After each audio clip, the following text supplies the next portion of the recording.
Information and Yes, sir. want to do that, Will? Yes, sir. So today is Gold Star Mothers and Families Day. This is an annual proclamation. This is to commemorate the fallen, those who have died for all of our freedoms and for our country, and for their families who have suffered such grievous losses. But this is a proclamation commemorating Gold Star Mothers and Gold Star families. Yeah, and they're great people, incredible people. What they've had to go through. Very few people could have gone through this kind of thing. Gold Star. Okay, thank you very much. I'll put it over here, Steve. Next, sir, we have an executive order on TikTok. From the first days of your administration, you've charged a team from your administration, led by Vice President Vance, with ensuring that we can preserve TikTok as a platform for the 170 million Americans who use it, while ensuring that their data is properly protected as required by law. With this executive order, you will be effectively bringing into effect the agreement that will save TikTok and ensure that it can operate safely and securely. So this is interesting because I had a very good talk with President Xi, a lot of respect for him. Hopefully he has a lot of respect for me too. And we talked about TikTok and other things, but we talked about TikTok and he gave us the go-ahead. You know, it's run by American investors and American companies, great ones, great investors, the biggest. You don't get bigger, I don't imagine. And maybe I'll have JD. JD was very much involved and in charge of it. And maybe I'll have you say a few words about the deal. He would report back, and the points of the deal, I think, are great for our country. So, JD, do you want to give it a little talk, please? Yes, sir. Yeah. So thank you, sir, for your leadership and for your help. We really couldn't have done this without the president actually ushering this deal over the finish line. There was some resistance on the Chinese side, but the fundamental thing that we wanted to accomplish is that we wanted to keep TikTok operating, but we also wanted to make sure that we protected Americans' data privacy as required by law, both because it's the right thing to do, but also because it's a legal requirement of the law that was passed last year by Congress. So we think that we were able to do that. Of course, we're going to keep on working at it, but this deal really does mean that Americans can use TikTok, but actually use it with more confidence than they had in the past, because their data is going to be secure and it's not going to be used as a propaganda weapon against our fellow citizens. We're very excited about it. We appreciate the cooperation of everybody involved, and it's a big day. And I think I can say that especially the young people, they really wanted this to happen. They did not want to have TikTok close. And I got, a little used to TikTok. I used it myself during the campaign, and it was very successful because you know how I did with the young voter. And Charlie helped me a lot too. And he said to me, you should go on TikTok. And it actually had, because we got record votes with the young voter, as you know, for the election. So I was a little bit prejudiced in that way toward TikTok. It was very good and very meaningful. But we have American investors taking it over, running it, highly sophisticated, including Larry Ellison. And Oracle, I guess, is going to play a very big role in terms of security, safety, and everything else. So we have very good controls. And literally, I would get a call from friends of mine who were fathers of young people saying, could you do me a favor? Could you get it approved, please? My son is driving me crazy. So we're getting it done, and they have a big audience, and we have great American investors. And here's your final copy. TikTok. Maybe if you want, we could take a couple of questions on TikTok, and then we're going to get onto something completely different. Okay? Yeah. Mr. President, Jeff? Mr. Vice President, you mentioned that China was resistant. Can you describe where China is now? Are they fully on board with this? They're or on is board. there anything more? I spoke with President Xi. We had a good talk. I told him what we were doing, and he said, go ahead with it. On the algorithm, it's still being leased coming from China. Are you satisfied that there's no security concerns for the Yeah, U.S. I that am. I really am. it would push disruptive? The biggest reason is that it's owned by Americans. It's and very sophisticated Americans and people that love the country, and very smart Americans too. So they don't want anything like that to happen. Yes, please. Thank you. Is there any operational relationship with Chinese entities or staff to execute the deal? With who? With the Chinese? I don't think so. Not that I know. No, this is going to be American operated all the way. And great respect for President Xi, and I very much appreciate that he approved the deal, because to get it done properly, we really needed the support of China and the approval of China. Yes, ma'am. Mr. President, now that Americans will have operational control, do you want to see the algorithm suggest more MAGA-related content prioritized? I always like MAGA-related. If I could, I'd make it 100% MAGA-related. It's actually a good question, but I would, yeah, if I could make it 100% MAGA, I would, but it's not going to work out that way, unfortunately. No, everyone's going to be treated fairly. Every group, every philosophy, every policy will be treated very fairly. Thank you. Mr. President, do you know the valuation? Do you know the American company is going to be valued in billions? Well, they valued it very highly. They're paying a big number. Do you want to talk, Scott? Do you want to say something about value? Well, I'll let the Vice President, and then JD? I can follow And up. you'll say something. Sure. Well, first of all, I would say all credit goes to the Secretary of the Treasury. Couldn't have got it done without Scott. Also couldn't have got it done without Sean Cooksey on my team, so thanks to them. The company will be valued around $14 billion. We actually think this is a good deal for investors, but ultimately the investors are going to make the determination about what they want to invest in and what they think is a proper value. The most important thing is that it does protect Americans' data security. It ensures TikTok is still accessible. And on this question of the algorithm, which we've heard this a lot, what this deal ensures is that the American entity and the American investors will actually control the algorithm. We don't want this used as a propaganda tool by any foreign government. We want to make sure that our people and our investors actually make these decisions based on what's good for their business as opposed to what's good for another government's propaganda arm. So that's what we've done with this deal. I think it's very good for the American people. And as the President said, young people love this. We actually want everybody to access this, whether they're MAGA or not. We just want it to be fair. We want it to be fair to everybody, and we think that's what's going to happen with this new arrangement. Well, the U.S. government. And just to follow up on the Vice President, there were two pieces to the transaction. The Vice President's office has worked since the spring for the commercial transaction between the investor groups, and then Treasury and a group including the Vice President's office were in Madrid 2 weeks ago to negotiate with the Chinese, and it was a result of President Trump's close relationship with Party Chair Xi that we were able to get this across the line. We created a framework for Party Chair Xi to agree, and then on the leaders' call, Xi and President Trump discussed the final arrangement. So it was 1-2. And that was the final piece.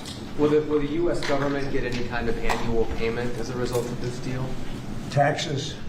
It's going to make money, and we're going to get a lot of money in taxes. And you know, China wanted to see this go. It's a great legacy for China, too. And, I thought President Xi was great in terms of his approval. We probably could have done it a different way, but it wouldn't have been the same. Wouldn't have been the same security at all, but I appreciated that he approved it. So that's aside from taxes, there's no part of the deal that is like a payment to the U.S. government? Well, we're going to be announcing different things, but the U.S. comes out great. And I think China comes out great because they're going to have a very important legacy. And they have many other deals. You know, they have deals with us, and they have deals in here in this country. And, you know, they want to be treated fairly also. So, Mr. President and Mr. Vice President, the U.S. company could change the algorithm to push different content? Is that... The U.S. company will have control over how the algorithm pushes content to users, and that was a very important part of it. We thought it was necessary for the national security element of the law. We also just think it's important to protect American users. Again, we want users to use this platform the way they want to. We want the business to make decisions about content based on the interests of the business and based on the interests of the users, and that's what we think will happen with this new arrangement. And they're paying a lot of money, and I think hopefully it's going to be a great deal. They're very sophisticated people. You'll see a list. Have you seen a list yet of the people? Well, you've been reading about it. I know Michael Dell's involved, and Rupert Murdoch's involved, and a lot of, and let's see, we have probably 4 or 5 absolutely world-class investors that love the country. They made a lot of money with the country, and many of them are in a somewhat related business, so it works out pretty well. And they're going to be very careful about all of these questions that you've been asking. Who else beyond Dell and Murdoch? Well, it's a blue chip group of investors, and we'll be announcing more about who exactly is involved in the deal in the days to come. Oracle's playing a very big part. That's right, sir. And Oracle really understands this. And I think they're actually, and they've been involved for quite a while running it for the people, the previous people. And so it's really, I think it's going to be very well protected. Very, very prestigious deal, actually. On that point, Mr. President, as the President said, Oracle has actually had a role in housing the data for a long time, even when the entity was controlled by the ByteDance organization in China. So Oracle had a pretty interesting perspective on what was necessary to actually create true data privacy protections for Americans. They were a very important part of getting this thing done. Mr. President, you told us a couple of weeks ago you thought that the security concerns were overrated, but were there legitimate concerns when it comes to safety? From my standpoint, no, because the people that own it are, they're not China-centric, they're USA-centric, and they're very smart people.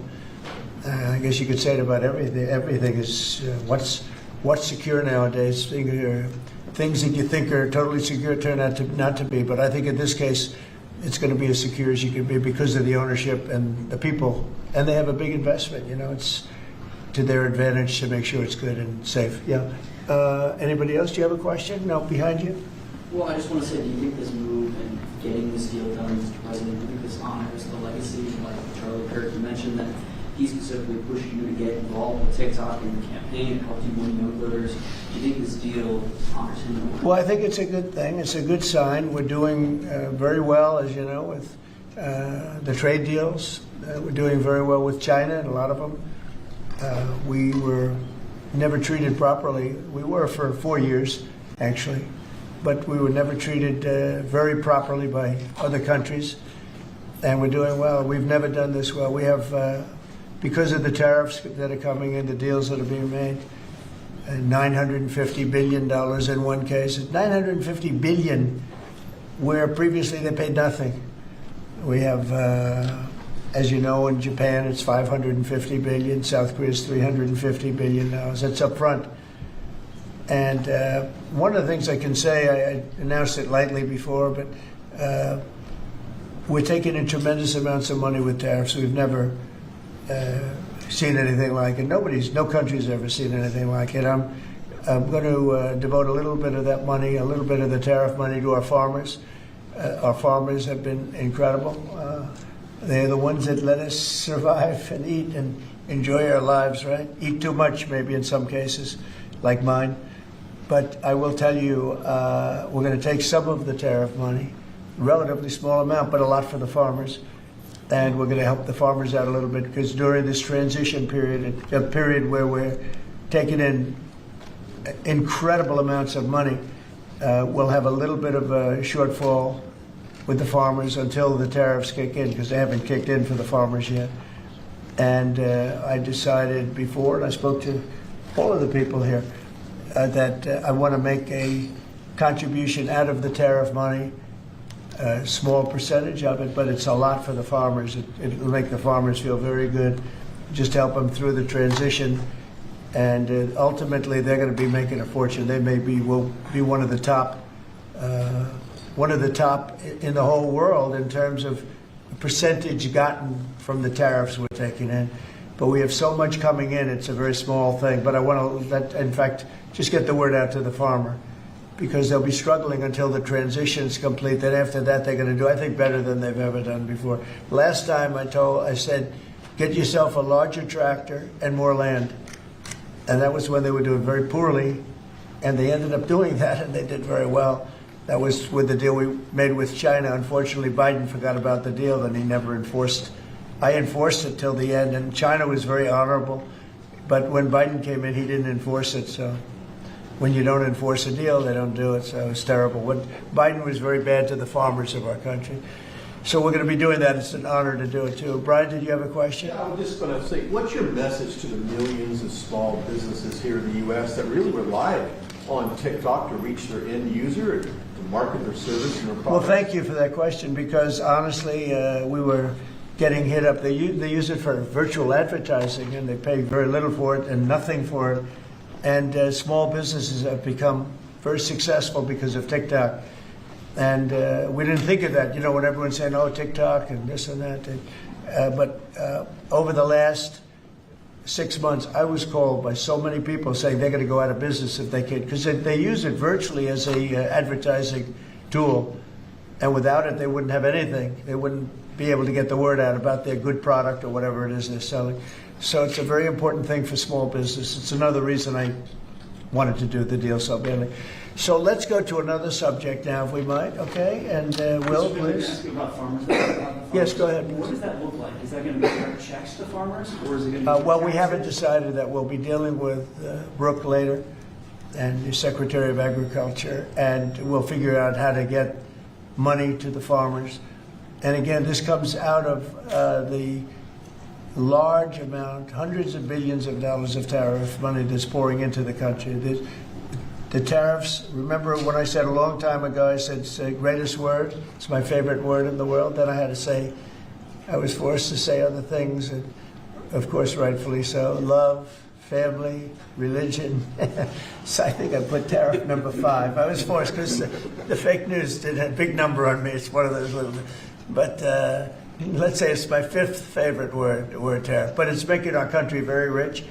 And when our country is rich, I'm able to help the farmers, and I'm able to help even other countries that are in trouble. But we're able to help people that are in trouble. Medicaid, Medicare, Social Security. It's all a benefit of this tremendous amount. And I heard numbers coming in today, Scott, where the numbers were very high, right? The economic numbers were off the charts, sir. Unfortunately, right? Because this is the only country in the world where you announce great numbers and the stock market goes down. Because when you announce great numbers, they immediately want to take that success away by raising the interest rates. Why can't you announce great numbers and let them lower the interest rate so you can make numbers? This is the only country in the world. I don't know if you heard. Could you just tell them what the number was? And how It was 3.88% growth, the biggest in years. And the important thing, as the president says, this is going to be non-inflationary growth, just like it was in its first term. So strong growth, low inflation, real wage gains. And to the question on small business optimism under President Trump last week hit a multi-year high. So small businesses, Main Street is back under President Trump. But isn't it crazy? So I saw the market was down a little bit today. I mean, in all fairness, I don't feel guilty because we've set every record you can imagine. But it was down, and I say, oh, the numbers must be good. Meaning the growth numbers are phenomenal. And again, this is during, but a little bit of the heavy, the really success and the money pouring into our country through the tariffs. And I just say, why can't we have great numbers and lower the interest rates so we have even greater numbers? So people were saying, oh, the numbers are so good, they're going to have to raise interest rates. That doesn't have to happen. And there's no inflation. We have really, the only thing we have is great success. We're having unbelievable success. So the numbers are much higher than anticipated, except for by me and Scott and some of the other people. And they'll get a lot higher than that, too. But I don't want to, every time we have good numbers, say, let's take all the juice out by raising interest rates. It's so backwards. It's so backwards. Well, Mr. President, they don't appreciate the importance of the third leg of your stool, because trade, taxes, and deregulation allows for significant upside growth without inflation. So eventually the people at the Fed will be able to focus on this like Alan Greenspan did in the 90s. You can have strong growth and low inflation, and I think we can get the stock market up, Wall Street, Main Street, both doing well. And we want low interest rates. There's no reason that every time we announce these record numbers, these numbers are way above projections by, all the great geniuses out there. They knew this was going to happen. So they had 71 different people, and only 2 got it right. Me and another gentleman from, I think, my wonderful Wharton School of Finance, actually. So anyway, but I really want you to look at that. Every time we have good numbers, they say this is a good time because they're guarding against inflation that may happen in 2 years from now. We have to change our thinking. We should be rewarded for good numbers, not penalized. So, Mr. President, is that 3.8? Is that the start of a 3% growth for the entire year? The number was projected at 2, because we're in a little bit of a transition period, but that transition period's ending faster than we thought on tariffs. The money coming in is much greater than people thought, and there's no inflation, essentially. There's no inflation. We just went through the worst inflation in the history of our country under sleepy Joe Biden. He was sleeping, and the inflation was really bad, worst ever. They say 48 years, I'll take that too, but I think it was probably the worst inflation we ever had because of spending and energy going through the roof and everything else. By the way, energy's way down. And you're going to really be impressed when you hear what happened today with President Erdogan of Turkey. I think it's great for both countries. I think it's great.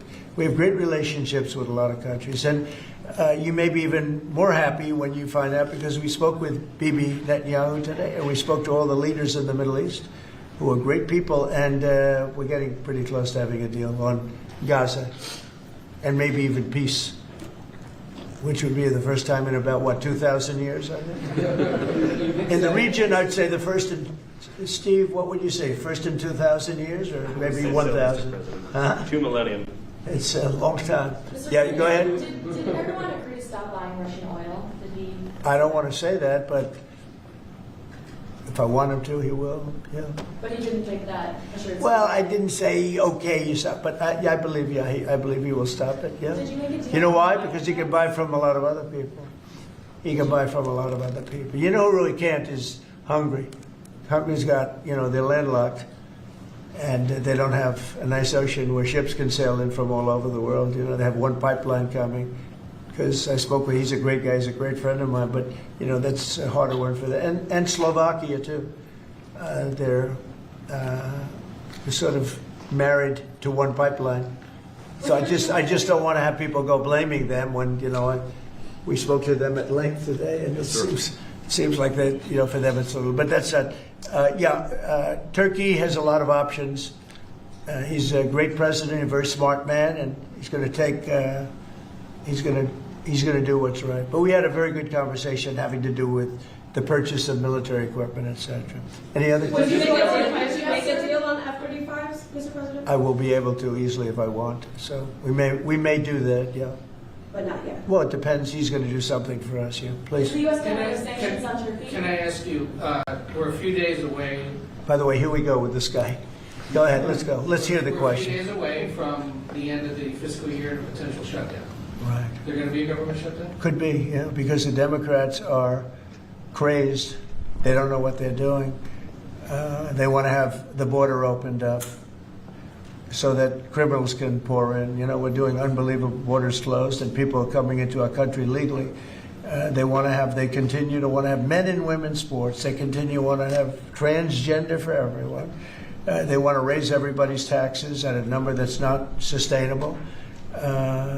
It's the only time in the world I've ever seen a party that wants to raise taxes. I grew up in a family where I'd watch politics, and I always liked it from the time I was very young, but I'd always see politicians say, we will lower your taxes. These guys, they campaign on raising your taxes, but they want to raise taxes very substantially. The one thing they're concerned about, look, Republicans have total control of Washington. You guys have control of the House, the Senate, there's you. Well, when you say control, so we need 60 votes for this, and we have 53 Right. Republicans, so And the we one need thing- 7 Democrats. And those 7 Democrats and others are asking for an extension of a tax credit on people who get the Affordable Care Act and some other government-backed health care. So are you willing to negotiate Well, on what that they're issue? really asking for is they want to pay for illegal aliens that have come into our country by the millions and get onto the rolls, and they want to pay. And our people don't want to do that. Our people are taxed enough. We just approved the largest tax decrease ever in the history of our country, including the extension of the previous Trump tax cuts. The tax cuts that we just approved, they want to use those tax cuts to give the money to illegal aliens, people that came into our country illegally and that are leaving the country. So why not There's been a self-deportation because of what we've been doing that's been incredible. Okay, yeah, please. Secretary Hexer is inviting military leaders from all around the country on Tuesday. Will you also be there? From all around the country to what? to Virginia. He's To Virginia? inviting the generals and admirals to Virginia for a big meeting. They're Do you not sure like- when. Well, I know, I love it. I mean, I think it's great. Let them be friendly. Let them be friendly with the generals and admirals from all over the world. Why, is there something, no, but is there something wrong with it? President, and what is it about? Will you be there personally as well? And what is it about? Well, I'll be there if they want me, but why is that such a big deal? I mean, the fact that we're getting along with the generals and admirals from all, remember, I'm the president of peace. It's good to get along. It's good. You act like this is a bad thing. Isn't it nice that people are coming from all over the world to be with us? It's not particularly unusual that generals who report to the Secretary of War and then to the President of the United States are coming to speak with the Secretary of War. It's actually not unusual at all, and I think it's odd that you guys have made it into such a big story. Is it a big story? I mean, I don't think it is, sir. I would think it's, no, but isn't it a good story? I mean, we're respected from all over the world as a military force. I rebuilt the military during my first term, and even though we gave a chunk of it away to Afghanistan. But we're talking Afghanistan too, by the way, about Bagram and about that. But that's a very small amount compared to what we rebuilt it by. But I rebuilt the military, and we're very respected. We have the strongest military anywhere in the world without question. We have the greatest equipment in the world. We're selling the equipment to other countries. And a lot of generals want to be here, and they want to look at they're also going to be touring equipment sites. They're going to be talking about the newest weapons, et cetera, et cetera. But I think it's great when generals and top people want to come to the United States to be with our now called Secretary of War. Does everybody like the name? I do. You said something Yeah, really please. interesting this week about Ukraine, that you thought Ukraine could get back all the territory that Russia had taken. Yeah, they have a shot at it because Russia. What prompted you to change your thoughts on Well, that? because I've been watching the way what Russia's been doing. I'm very dissatisfied with what Russia's doing and what President Putin is doing. I haven't liked it at all. He's killing people for no reason whatsoever. And they are doing very poorly, considering they have put it all out on the line. Their economy is going to hell. They're bombing the hell out of everything, and they're picking up a very little territory, if any. In fact, they're losing some territory. So I think it's been very bad for the reputation of Russia. This war should have been over. If this were our war, we would have had it over in 1 week. And they're getting into fourth year, Jeff. They're getting into the fourth year now. 4 year of fighting, and you see what they've taken. In the last month, they've taken very little, and you've been reporting on all the bombing, all the drones all over the place. 900 drones coming into certain areas like Kiev in one night. And with all of that work, they've taken over very little. So now I'm very disappointed in President Putin. I thought I solved 7 wars. In fact, we have a great leader coming. We have the Prime Minister of Pakistan coming, and the Field Marshal, Pakistan Field Marshal is a very great guy, and so is the Prime Minister, both. And they're coming, and they may be in this room right now. I don't know, because we're late. And I said maybe they'd like to join they actually may be somewhere in the beautiful Oval Office. Yeah, please, behind you. On Gaza, did you promise leaders this week that you would not allow Israel to annex the West Bank? Is that something that you? I will not allow Israel to annex the West Bank. No, I will not allow it. It's not going to happen. Did you speak with Netanyahu about this? Yeah, but I'm not going to allow it. Whether I spoke to him or not, I did. But I'm not allowing Israel to annex the West Bank. There's been enough. It's time to stop now, okay? Yes, please. Jasmine Crockett recently. Jasmine Crockett. Remember when I said, is she a relation to the late, great Davy Crockett? I don't think so. Jasmine Crockett, let me tell you, before you even ask, she's a very low IQ person. I mean, if we ever had to pass an aptitude test, that's the one should take one, because she shouldn't even be in the crowd. So I have no idea what you're going to, but I don't think we should waste our time. This is a low IQ person who I can't even believe is a congressperson, between her and Ilman Omar and the group. You know, I met the head of Somalia. Did you know that? And I suggested that maybe he'd like to take her back, and he said, I don't want her. Okay, what else? Go ahead. Let's hear what Crockett said. Go ahead. She compared ICE raids to slave patrol. I want to ask you. To slave? To slave patrol. I want to ask you if you think that there should be consequences for members of Congress who make these types of comparisons or use this type of Well, I think she's gone over the line, and I think a lot of the people. Look, the Democrats have become radical left lunatics. They have policies that nobody's going to buy. And, I see what's going on in New York. We're going to have perhaps a communist mayor because it's split up. If the people would get together and have one candidate, they'd have, I think, a pretty good chance. But it looks like maybe they're not going to do that. But we're going to end up with a communist mayor. It's not even believable, my beautiful New York. When I left New York to become president, it was a great place.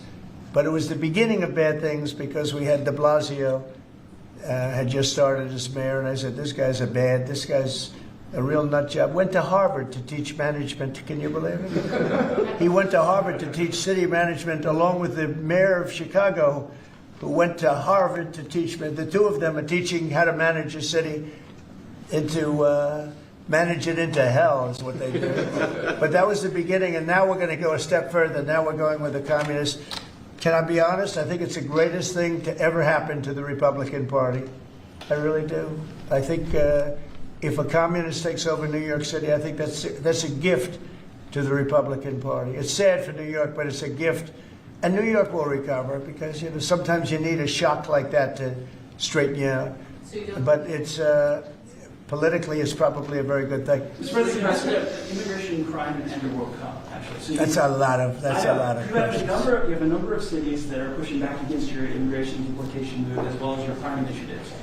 Some of those cities, I don't think they're very much pushing. Some of those cities have World Cup games. Yeah. Seattle, San Francisco. They're going to be very secure. But could those games move if they don't cooperate with your crime? Well, that's an interesting one, I guess, but we're going to make sure they're safe.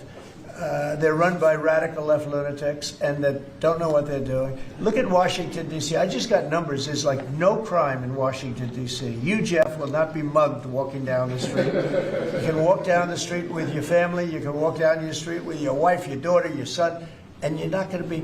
We took out 1,700 career criminals that we're not allowing back. And we have this city in great shape. There was a time when not long ago, when every single week you'd have at least one murder. And look what's happening with Washington. It's safe. I went to dinner in Washington just to prove a point. I gave a press conference in the middle of a street. I wouldn't say Secret Service was thrilled, but I did it, and here I am. Look, Washington, D.C. is such a great example of what can be done. We did it in 12 days. We made it very safe in 12 days, and now it's much safer than that. One other thing, I drove around Washington over the weekend, and I said, look at the difference. The grass looked great. Everything looked great. We had a lot of our National Guard, and we didn't ask them to do it. They did it themselves. They're proud. They're great. And they were picking up paper. They were cleaning. The place looked really beautiful. So we have a great Washington, D.C. We, as you probably know, we're going into Memphis, and we're going into some other cities, and very soon we're going to go into Chicago. It will be safe for the World Cup. If I think it isn't safe, we'll move it into a different city. Absolutely, we'll take the world. If I think it's not, it's actually a very fair question. If I think it's not safe, we're going to move it out of that city. If, like the governor of Illinois, who is, look, last week.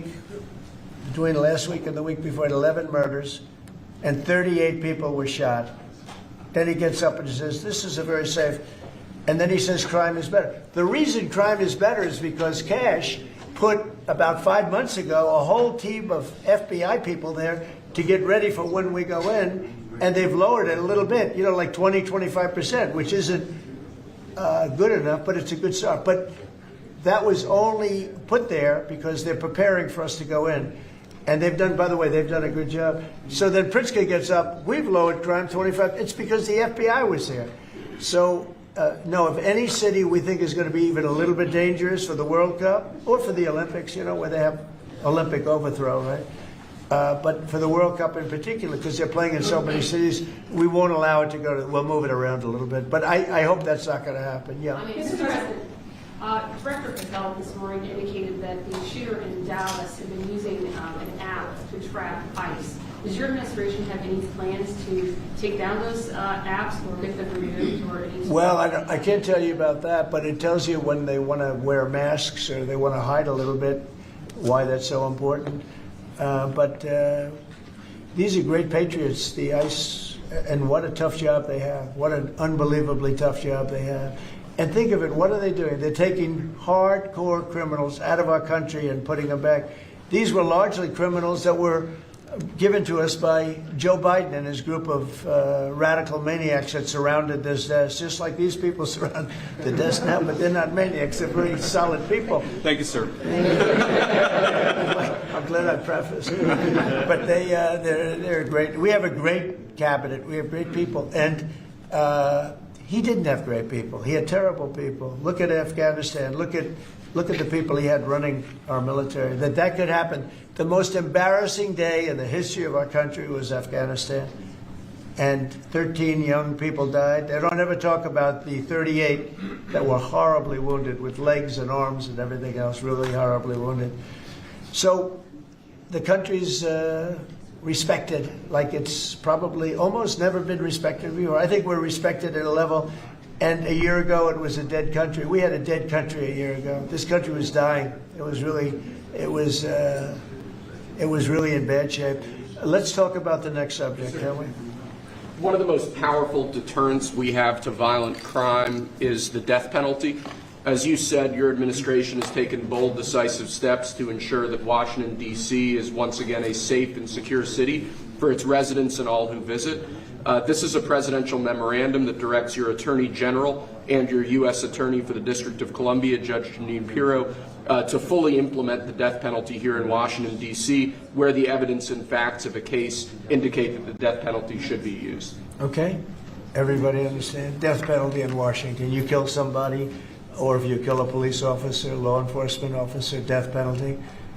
And hopefully there won't be that. So again, it's way down. I mean, we have had week after week after week where we haven't had a murder. I said that the other day in front of the president of Poland. The press was here, and I said, ladies and gentlemen, I'd like to announce that Washington, D.C. has not had a death in 4 weeks, a murder. And he looked at me and goes, is that good or bad? You know, he said, what kind of a place is this? But it's true for years. I mean, every week, essentially, somebody got killed or more than one. And this is a very safe city right now. We don't play games. And, you know, it's interesting. We took these careers out, career criminals. They call them careers. They left the word criminal out. But we took the careers out of here. And they're now brought back to their homes, or they're in jail, or they're in a jail in another country. And hopefully they're not coming back. And we have to maintain it. You can't just leave, and we have to maintain it. We've gotten along fairly well with the mayor. You know, she's getting a party that hates that the city's becoming safe. I mean, they're actually criticizing her because the city's becoming safe. But this is becoming this is right now a very, very safe city. This went from the most unsafe city in the country to the safest city in the country. There's no city any safer. That's a pretty big achievement. And we really did it in 12 days. But if you add an extra week to it, that'd be nice. And, I mean, you can go out to dinner. Restaurants are booming. You know, the restaurants were dead. They were dead. Even if you got to the restaurant, then somebody would come in and hold you up. You know, they'd hold up the whole restaurant. They go to Uber. Young ladies in the White House, they'd call Uber for protection. They'd run to the car because they were petrified to be from the entrance of their building to the car. Now they feel safe. They're in the car, and then the car gets hijacked while they're in the back of the car. This is what we were living in. We were living in hell. People that work in the White House, every time they see me, young women in particular, they say, thank you, sir. And I don't even ask them about what. I know exactly. I made their lives. Now they're living in a beautiful, glamorous place called Washington, D.C. with no crime, and that's the way it should be. Okay? This is the death penalty for somebody that kills people in Washington, D.C. I think it's capital. It's a very interesting capital punishment, capital city. Right? It's capital. But this is our capital city. We can't allow that to happen. People come in from Iowa to look at the Lincoln Memorial and they end up getting killed. It doesn't happen anymore. It's not going to happen. And if it does happen, it's the death penalty for the person that did it. And this goes into effect right? Pam, is that right?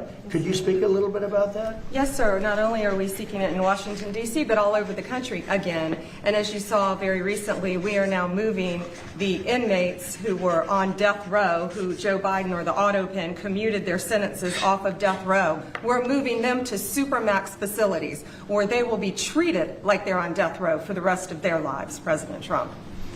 Okay, that's a big statement. Thank you very much. Okay. I see some of you shaking your heads very positively. Thank you, Brian. Thank you, fellas. You said on the campaign trail that It said it. Yeah. the death penalty if anybody illegal killed a U.S. That's citizen or a right. police officer. So this just reinforces your campaign promise. That's right. And most people really like it. And Washington, again, it's going to serve as a beacon because you have to do it. These are bad people. When you look at that guy, the guy that killed the young lady in the train in North Carolina, that he'll be in trial for years, years, years. He'll get a good lawyer somewhere along the line. Somebody will come along, and what he did to that young lady, and she went into that train scared. You know, when she went in, the way she sat down, she was scared to just be there. She just wanted to not pay any attention to anybody, just not be noticed. And she had her throat slit. We don't want that in this country anymore. We're not going to have it in this country anymore. Thank you very much. Next. Lastly, sir, this is a presidential memorandum on countering domestic terrorism and organized political violence. In recent weeks, months, and years, we've seen a tremendous upsurge in some highly visible but also other acts of domestic terrorism and organized political violence being perpetrated by radical, politically motivated groups all over the country. What this presidential memorandum will do is set off an administration-wide response to that, ranging from the Joint Terrorism Task Forces to other components of the Department of Justice to the Department of Homeland Security and the Department of Treasury. We're looking at interdicting these groups, preventing them from performing acts of violence, and also looking at sources of organization and funding and support that prop them up and allow them to do the acts that they have been doing.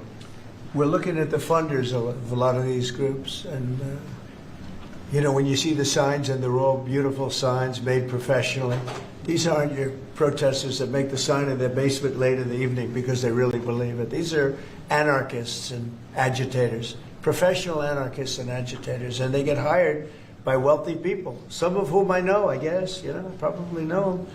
And you wouldn't know it. You're at dinner with them, everything's nice, and then you find out that they funded millions of dollars to these lunatics.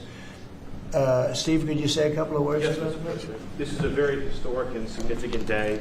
This is the first time in American history that there is an all-of-government effort to dismantle left-wing terrorism, to dismantle Antifa, to dismantle the organizations that have been carrying out these acts of political violence and terrorism. What we have seen, if you look at whether it be going back to the riots that started with Black Lives Matter and all the way through to the Antifa riots, the attacks on ICE officers, the doxing campaigns, and now the political assassinations, these are not lone, isolated events. This is part of an organized campaign of radical left terrorism. It is structured, it is sophisticated, it is well funded, it is well planned. There is really no parallel like this to anything else in the country right now. There is an entire system of feeder organizations that provide money, resources, weapons, and when they're attacking ICE officers, they're attacking federal buildings, or they're isolating public officials for harassment, doxing, intimidation, and ultimately attempted assassination. It is all carefully planned, executed, and thought through. It is terrorism on our soil. Because of this executive order, Cash and Pam are going to have the tools they need, working with Scott, to take these organizations apart piece by piece. And the central hub of that effort is going to be the Joint Terrorism Task Force, or JTTF, which sits inside the Federal Bureau of Investigation. But for those at home who are worried about terrorism in this country, they need to understand, because of President Trump's strength, because of his vision, because of his leadership, we are now going to use the entire force of the federal government to uproot these organizations root and branch. And again, that's only possible because of President Trump and his leadership. Thank you. Steve Cash, please. Yes, as Steve was saying, Mr. President, thanks to your leadership, crime is going downward in a tremendous fashion, and that's what we want for every city in America. And the FBI's premier flagship enterprise, the Joint Terrorism Task Force, are honored to lead this initiative with our partners at Treasury and Homeland Security, because our citizens are being attacked by, as Stephen said, organized violence, and it's being paid for, not by them, by other people. So what we are going to do, combining forces as Scott and I have done in these last few months, is follow the money. People and organizations have collected funds and put them out into the streets of America and organized violence across our country. And thanks to your recognition of this and this executive order and the AG's leadership to lead out and prosecute these individuals, we are properly going to chase them down like the domestic terrorists that they are, and our streets and our communities are going to be safer because the JTTF and the FBI and Treasury and DHS and DOJ are going to combine forces like never before to root out this new evil that is perpetrating our criminal activities across our societies. And we are just so thankful for your leadership and recognition of it. It's not easy to do. Good job. Thank you very much, Who Pam. specifically do you want to target? What? Besides Antifa, is there a specific group or person you're targeting with this? Any organized group. Any organized group who are committing these crimes, and we're working with the Secretary of Treasury. You know what law enforcement has told us under President Trump's leadership? He's taken the handcuffs off law enforcement. They can do their jobs now, thanks to you, President Trump, and that's what's happening. And all of these agencies that Cash mentioned, we work hand in hand together. Our prosecutors were following the money with Treasury. We're working with Homeland Security. Cash's agents, all of our agents, DEA, ATF, U.S. Marshals, combined are working, and with state and local government, to take these people off the streets who are jeopardizing lives. Can I just illustrate this? So I was talking with Cash and Stephen about this a couple of days ago, sir. So I believe it was in Oregon where you had a federal building where there were men in black ski masks who were committing acts of violence, who were shutting down a government building. To the president's point, they don't come from nowhere. These are paid people. This is organized. They're committing acts of political terrorism on American soil. And it's time we had a government that looked out for the American people rather than the people who are committing violence against the American people. When you go out to Portland and you see what's happening in Portland, this is like nobody's ever seen anything like it. Every night, and this has gone on for years, they just burn the place down. And you know, the shop owners, most of them have left, but the few shops that are open, they just use plywood and just like 3/4-inch plywood. They don't put storefronts there because they know it's going to be burned down. These are professional agitators. Right. These are bad people, and they're paid a lot of money by rich people, some of whom we know. I'm sure I know some. I don't. If I knew, I wouldn't associate because I'll be in trouble because Pam will say, "Why are you associating with this person?" But I will tell you that these are bad people, and they're paying a lot of money, millions of dollars. But take a look at Portland sometime.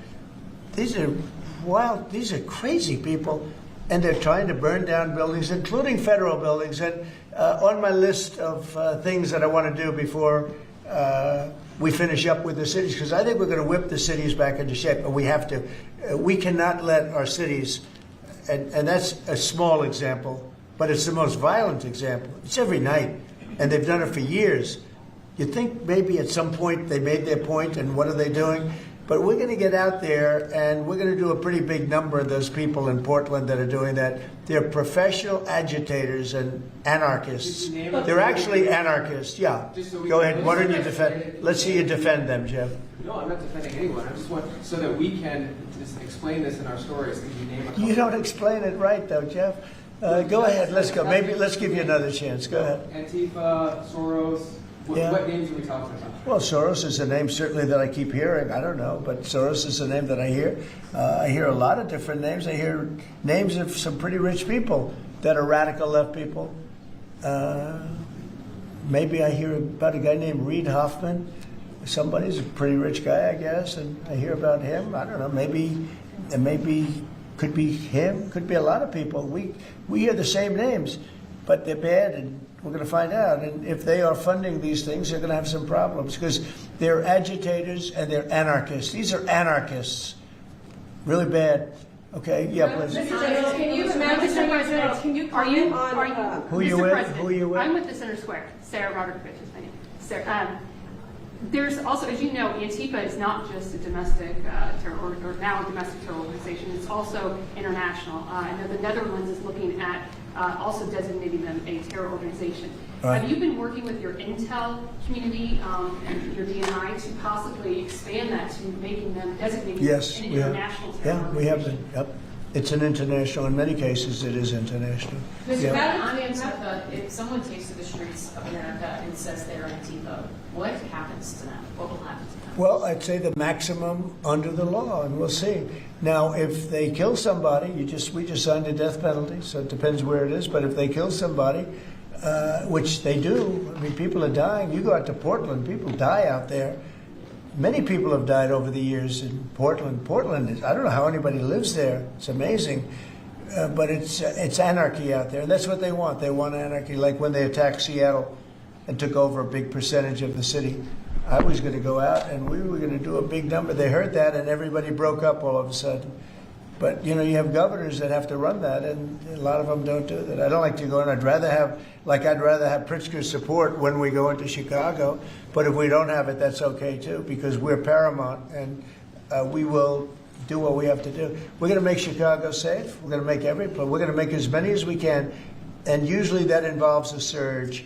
But what we did with, in the case of Chicago, by having the FBI go out there 5 or 6 months ago, we brought it down a little bit. You know, a little bit is 25%, so it's not so little, but it is when you're talking about the kind of crime and killings and murders that you hear in Chicago. But we're going to get it. Chicago's a great city. As the Union Pacific said, the head of the Union Pacific, who's a great guy, started off as a low-rung guy. He said he started at a caboose, and now he's the chairman of the Union Pacific. But he's a great guy. But he said, "Sir, don't lose Chicago." The way he said it, I said, boy, it really hit me. You know, here's a man that knows all the cities. The Union Pacific, I guess, is our largest railroad, and he knows all the cities. He's been doing it for 45 years, and he said, "Sir, don't lose Chicago." And the way he said that meant a lot to me. And we're going to go into Chicago very soon. We're going to take care of Memphis. We're going to take care of Memphis. You can't walk a block without getting shot. We're going to take care of that one, and just like we did Washington D.C., and we're going to do Chicago very soon. Yeah. There could be an indictment on James Comey. Do you know if there is an indictment, or Madam Attorney? I don't know. I know it's going on because I read the papers just like you do, right? So I don't know. Do you have anything to say about that? We can't comment on that. Yeah. Can you comment on a New York Times, Madam Attorney General, can you comment on a New York Times report saying that Justice Department officials have asked attorneys to target a George Soros-funded group? And is this executive order that you just signed a part of that effort? I'm not going to comment on whether there is or is not a pending investigation, but everything's on the table right now. I don't think anybody has to ask, because if you look at Soros, he's at the top of every. In fact, sometimes they say, could he be involved in this many things? But he's in every story that I read. Stories that I read keep talking about Soros, and so, you know, I guess he'd be a likely candidate. Thank you very much, everybody. Thank you very much. Thank you for that, President. Thank you. Yep. Thank you.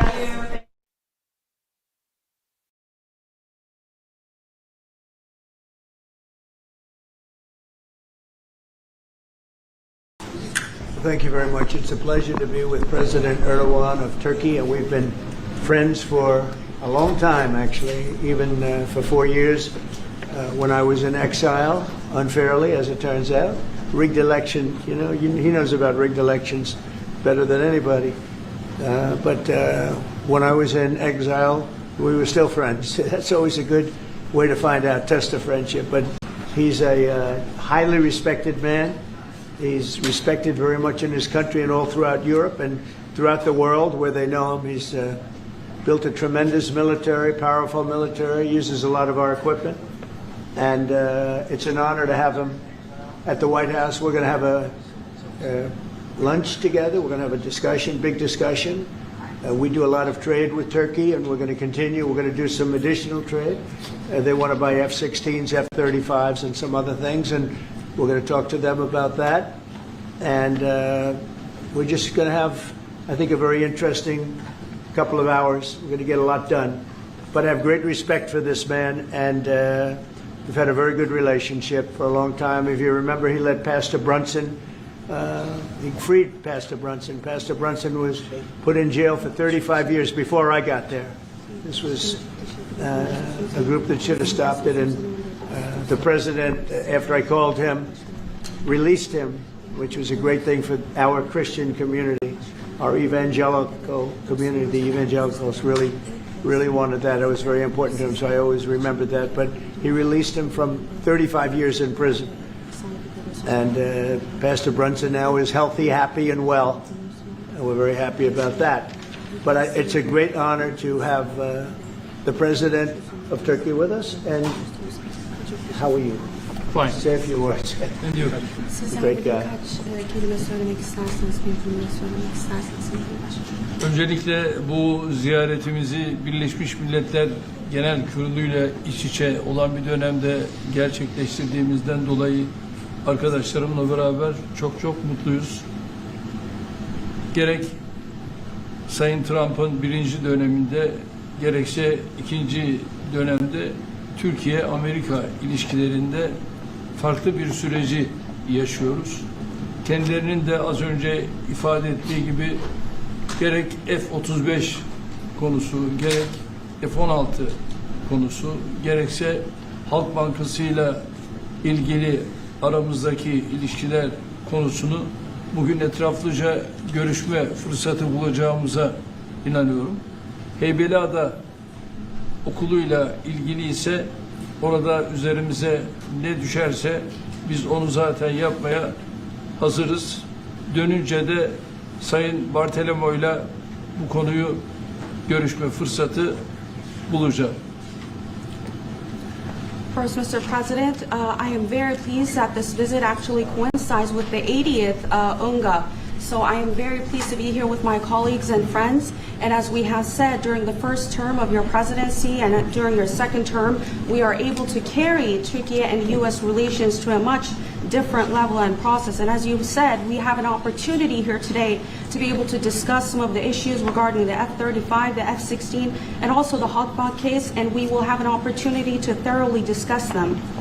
And based on what you have mentioned regarding the Heybeliada school, we are ready to do whatever we can that falls on our part, and I will, when I get back, try to discuss this issue with the esteemed Mr. Bartholomos to discuss how we can move forward on that. Okay, very good. I would like to be able to do that. The Greek Orthodox Church was here, and they would really like to have some help. They need some help, and I said I'd mention it, and we appreciate it. So this is a tough man. This is a guy who's highly opinionated. Usually I don't like opinionated people, but I always like this one. But he's a tough one, and he does an amazing job in his country. And we've had tremendous relationships, both having to do with war and having to do with trade. And I guess today we're talking about both. I'd like to have him stop buying any oil from Russia while Russia continues this rampage against Ukraine. And they've been fighting. They've lost millions of lives already. And for what? You know, for what? It's disgraceful. And I said yesterday, let it keep going because their economy is absolutely terrible right now. And I think it's a shame that they're doing that, killing a lot of people unnecessarily. 7,818 people were killed last week, mostly military people, their people, and Ukrainians. More Russians, actually, than Ukraine, a little bit more. But it's such a waste of human life, and so he ought to stop. Putin ought to stop.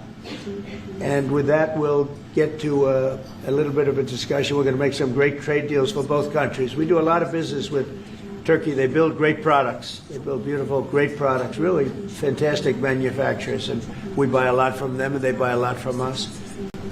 Would you have any questions, please? Thank you very much. You repeatedly called out Obama and Biden administrations for their stupid decisions. One example you gave was the refusal to sell the Patriot missile defense systems to Turkey, which resulted in the expulsion of the country from the F-35 program. Now, you are known to be a great deal maker in Turkey.